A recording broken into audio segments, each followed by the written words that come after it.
Assalamualaikum warahmatullahi wabarakatuh. Selamat siang semuanya. Yang sudah istirahat ya. Sudah istirahat, sudah makan, sudah sholat. Alhamdulillah. Oke. Baik. Bismillahirrahmanirrahim. Alhamdulillahirabbil alamin. Wassalatu wassalamu ala asrofil anbiya'i wal mursalin wa ala alihi wa sahbihi ajma'in, amma ba'du. Yang saya hormati rekan-rekan, adik-adik mahasiswa prodi PGMI semester 2 ya. Yang menyampaikan mata kuliah landasan pendidikan ya. Ada baiknya kita buka dengan sama-sama membaca basmalah. Bismillahirrahmanirrahim.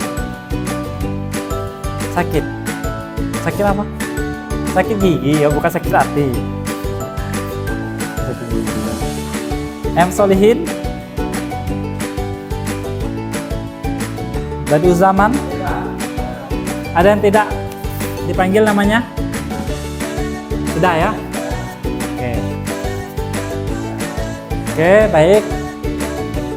Oke, sebentar saya siapkan.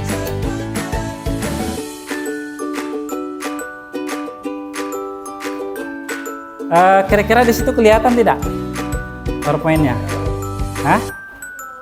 Kelihatan tidak? Nanti intinya mendengarkan apa yang saya sampaikan ya. Oke.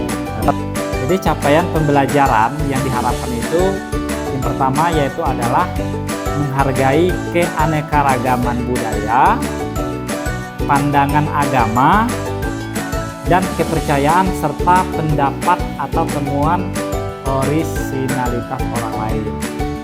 Sementara untuk capaian CPMK-nya yaitu adalah mampu menjelaskan pengertian, tujuan, dan berbagai macam landasan pendidikan. Kira-kira apa yang terbayangkan ketika kita berbicara mengenai landasan? Ada yang tahu apa yang terbayang? Dasar, oke. Apalagi? Nah, ketika kita membangun rumah satu tingkat, ya, apakah memerlukan fondasinya itu menggunakan ceker ayam? Tidak perlu. Ya, karena bebannya tidak terlalu kuat atau berat. Nah, ketika kita ingin membangun rumah kira-kira 2 lantai atau 3 lantai, ya, apakah fondasinya cukup biasa-biasa saja? Tidak, paling tidak paku bumi atau ceker ayam bahasanya ya. Proses pendidikan yang kita laksanakan dari TK, PAUD, ya, SD, MI, SMP, MTS, MA, SMK, SMA itu ya, bahkan sampai dengan perguruan tinggi itu ada landasannya. Ada landasan penyelenggaraan dari pendidikan itu. Nah, nanti akan kita bahas apa-apa saja landasan penyelenggaraan pendidikan itu yang ada di Indonesia. Kalau menurut Kamarudin,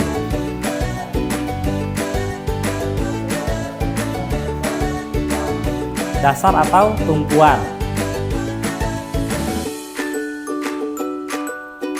Oke, ada yang lain lagi? Ya.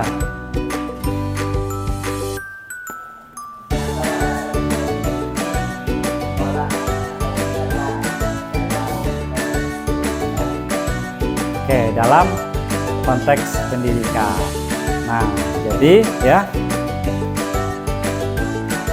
dari ketiga menurut pendapat para ahli, ya, jadi landasan pendidikan itu dapat kita simpulkan yaitu adalah pijakan konseptual yang digunakan dalam menyusun. Yang pertama untuk menyusun, ya. Terus mengarahkan. Yang kedua mengarahkan dan mengevaluasi seluruh aktivitas pendidikan. Apa saja aktivitas pendidikan? Banyak. Ya, sangat-sangat banyak aktivitas pendidikan. Nah, jadi landasan pendidikan itu adalah merupakan pijakan konseptualnya. Nah, tanpa landasan yang kuat, ya, tanpa landasan yang kuat, sistem pendidikan akan kehilangan arah dan rentan terhadap inkonsistensi nilai dan tujuan. Oke, itu kalau kita simpulkan dari ketiga pendapat para ahli. Nah, jadi selanjutnya itu macam-macam landasan pendidikan. Yang pertama yaitu filsafat. Pernah belajar filsafat? Filsafat umum, filsafat pendidikan Islam. Pernah? Belum?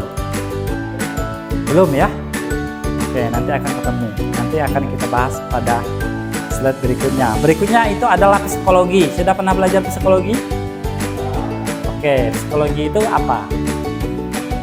Ilmu yang pelajari tentang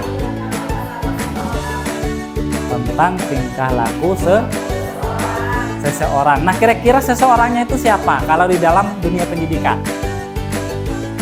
Ya, pas pada subnya ya. Historis itu adalah sejarah. Berikutnya juga ada kultural, budaya lokal. Berikutnya ada ilmiah. Nah, ilmiah ini tidak boleh ketinggalan karena memang banyak para ahli, para akademisi ya melakukan penelitian, kajian secara ilmiah untuk dijadikan sebagai landasan pendidikan itu sendiri. Oke, kita pahami lebih dalam.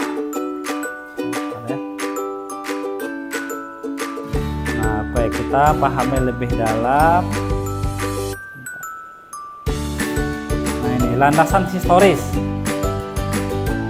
Jadi landasan historis itu ya, yaitu adalah mengkaji sejarah pendidikan baik secara global, menyeluruh, universal ya, maupun nasional atau regional.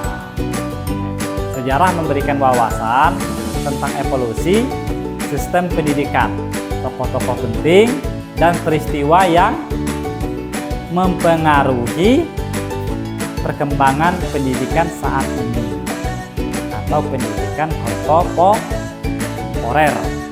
Nah, berikutnya landasan kultur. Nah, jadi landasan ini atau landasan kultur ini yaitu menekankan pentingnya nilai-nilai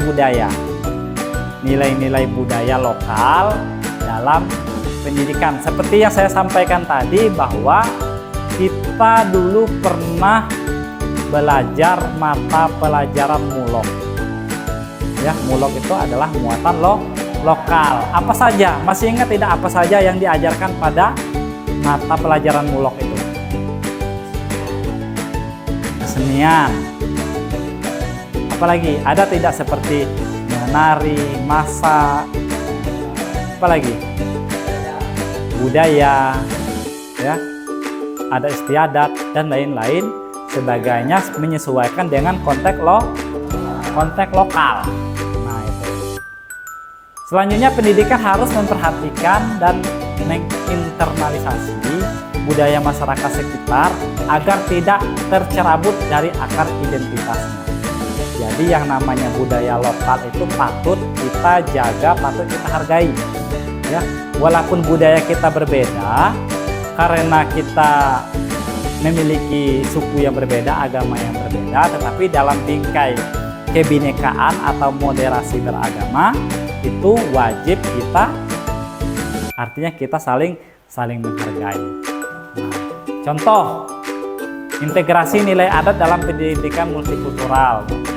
Nah, fungsinya apa? Yaitu menumbuhkan kebanggaan dan pelestarian nilai-nilai lokal dalam pendidikan.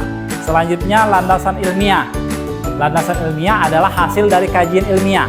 Seperti yang saya sampaikan tadi, hasil dari kajian ilmiah dan riset pendidikan. Ya, dan riset pendidikan yang valid. Ya, yang valid, terstruktur, tersistematis, metodenya menyesuaikan dengan konteks apa yang akan dikaji. Nah, pendidikan itu harus dibangun berdasarkan teori. Nah, kira-kira munculnya suatu ilmu pengetahuan itu diawali oleh teori atau tidak? Ya atau tidak? Kamu kan sebagai seorang mahasiswa, nah gitu kan, tentu pola pikirnya sedikit berbeda dengan siswa. Nah, kira-kira lebih dulu teori ya atau lebih dahulu temuan? Ya, temuan baru diciptakan, mewujudkan teori. Oke, ya. Oke, bisa jadi ya. Karena teori itu bisa datang dari pengalaman. Ya, bisa datang dari pengalaman. Nah, pengalaman yang dibarengi dengan kajian-kajian ilmiah atau menggunakan metode-metode ya yang seharusnya itu bisa menghasilkan teori yang bermanfaat bagi orang banyak. Selanjutnya landasan psikologis. Nah, jadi landasan psikologis itu berkaitan dengan perkembangan individu, ya, perkembangan individu baik dari aspek kognitif, afektif maupun psikomotorik. Nah, biasanya psikologi memberikan pemahaman tentang bagaimana anak belajar, berkembang dan termotivasi. Terus yang terakhir yaitu landasan sosiologi. Nah, landasan ini terkait dengan kebutuhan dan norma masyarakat. Nah, pendidikan dapat dipahami sebagai suatu proses sosial yang berlangsung dalam konteks masyarakat. Nah, oleh karenanya pendidikan harus selaras dengan tuntutan sosial dan budaya. Artinya pendidikan itu diselenggarakan tidak lepas dari konteks sosial dan budaya masyarakat yang ada, khususnya di Indonesia. Nah, itu. Lalu apa fungsi dari landasan pendidikan? Jadi secara umum fungsinya apa? Landasan pendidikan ini secara umum. Secara umum saja. Tempat bertumpu atau bertumpuk? Tumpuk. Ada yang lain?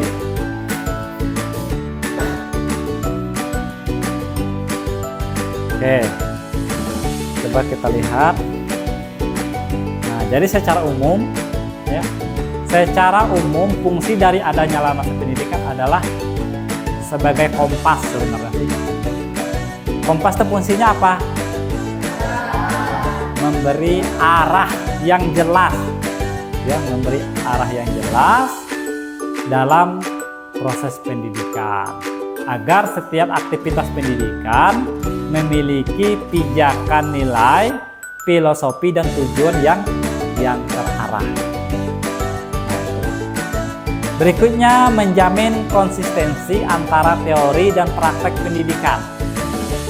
Ya, jadi antara teori dan praktek pendidikan itu harus sinkron.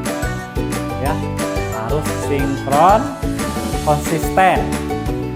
Ya, menjamin konsisten antara teori dan praktek pendidikan. Karena apa? Karena biasanya teori itu didapatkan dari hasil kajian-kajian ilmiah, ya, dari praktek pendidikan itu sendiri. Terus berikutnya, membentuk sistem pendidikan yang sesuai dengan kebutuhan peserta didik dan masyarakat. Nah, pendidikan menjadi relevan, responsif, tidak masif, ya, artinya itu responsif dan adaptif terhadap lingkungan sosial dan perkembangan zaman. Nah, itu.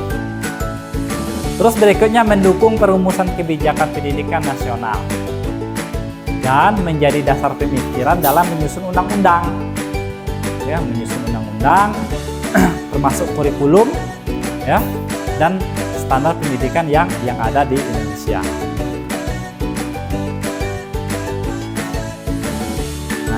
Jadi sampai di sini kira-kira berkenaan dengan pengertian fungsi dan macam-macam landasan pendidikan. Ada pertanyaan tidak? Tidak. Oke ya. Saya anggap sudah mengerti ya, mengerti dan memahami. Jadi penerapan nyata ini ada tugas kelompok, sebenarnya cuma tugas kelompok gitu kan. Nanti satu kelompoknya mungkin terdiri dari boleh 3 orang lah, 1 2 3 1 2 3 pas sepertinya ya. Berarti 1 2 3 4 5 kelompok. Nah pas 5 kelompok gitu kan. Nanti boleh kamu diskusikan gitu kan, penerapan nyata dari landasan kultural khususnya budaya lokal ya, penerapan nyata dari landasan kultural pendidikan di sekolah atau madrasah. Lalu presentasikan atau sampaikan hasilnya ya dalam waktu 5 menit saja. Nah, itu dalam waktu 5 menit. Dan silahkan nanti temannya yang lain memberikan komentar apakah itu sesuai atau tidak, apakah penerapannya itu masih ada atau tidak ya. Nah itu. Oke, silahkan.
Oke, terima kasih.